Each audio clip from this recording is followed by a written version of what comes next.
I just had the debutante most issue that I could have, and I almost did it again. I forgot to focus on me after having recorded the entire video.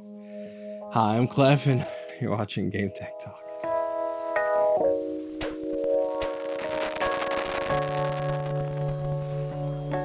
Here's a company that's no debutante to making great controllers, and we're talking about GameSir with their new T7, which is the newest Xbox licensed controller in their lineup. And I have a good idea of what it's going to be like. In fact, I think the 7 is not out of place. It is to invoke the other 7s of the lineup of Xbox licensed controller, namely the G7 SE and the G7 HE, which are very popular, greatly appreciated from gamers all around the world. Amazing, reliable controllers. Now, of course, if you haven't grabbed that yet, here's the code. That is why I forgot to set myself back when I did that. On the box, at least, because in the box I already showed you the important part. Other than that, you have the manual, no thank you brochure, and no stickers this time. I was a little surprised by that. So we have Hall Effect 3D joysticks and Hall Effect 3D triggers. We have membrane buttons, and they're going back traditional with this one. Same goes for the D-pad, you have membrane as well. Other than that, you have rumble in your grip and trigger. And then you have an M button, which can be used to mute your microphone, but also change profiles, which I'll show you in a second. And the idea with this controller is they're going for something that is cost efficient. It is basically 90% of what the G7 line, the Khaled line is, but for, I would say, approximately 65 to 70% of the price. Would be perfect if you want to have a second one for when you have someone tagging along and they like your GameSir controller and you want them to have something that feels extremely similar. That's the one. Or if you have your G7 SE or G7 HE when it's serious, but you want something to sort of beat up when you're having more of a leisure kind of approach to your gaming, that's also a great solution for that.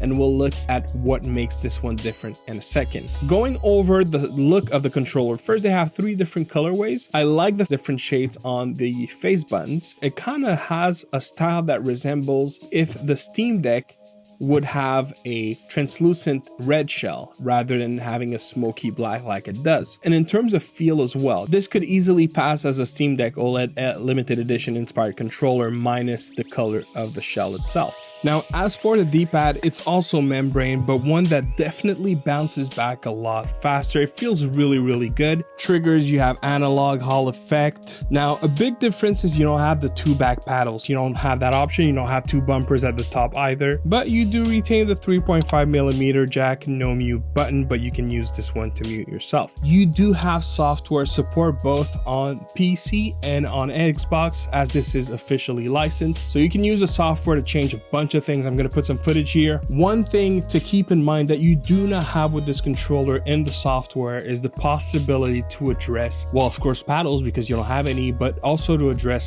pulling rate, which is something that you can do with other more expensive controllers in the line. I did benchmark it as other controllers, and I'll put these on screen right about now. Now, one thing I do want to bring to your attention is the resolution of the stick. So you're getting that same quality, you know, because Hall Effect can mean a lot of different things. You have different resolution, you have different algorithms, and through all my testings that I've done with this controller, I came to the conclusion that you're looking at the exact same sticks as the G7 SE and the G7 HE. So in terms of quality, in terms of responsiveness, if you're used to the curve of these other 7s controller from GameSir, you will be served all the same here, which is awesome considering the price point. Now, another thing I didn't mention in the box, which is also different, is this time around you don't have a braided cable. You have this one.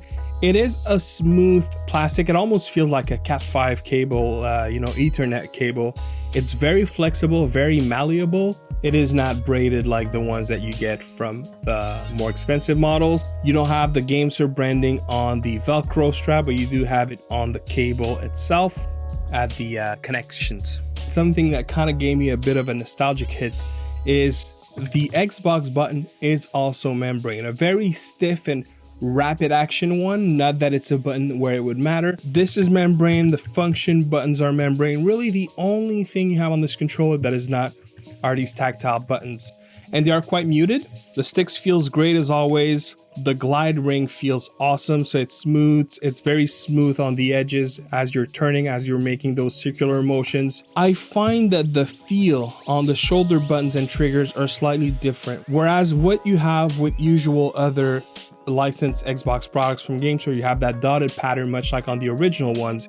Here you have lines which are kind of in diagonals. It's nice that there's a texture, but I would say doesn't give as much a grip as the other more expensive models. A con, so to speak, not one per se, but something I wish was different on GameSir controllers, where the space for the USB-C is very tight.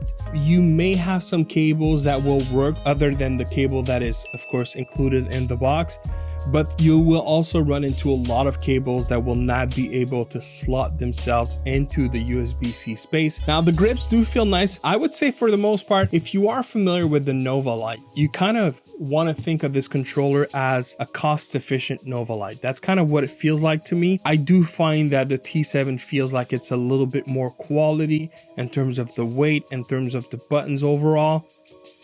But it's that same quality that we found in the Nova Lite, just kicked up a notch to match more closely the G7 lines of products. Now, I did test it in AIM Labs. In terms of performance, it was extremely similar to what I have had with the G7 SE and G7 HE. When I tested both of these controllers, which I have a review on my channel as well if you're interested in watching that one, I thought they were extremely similar.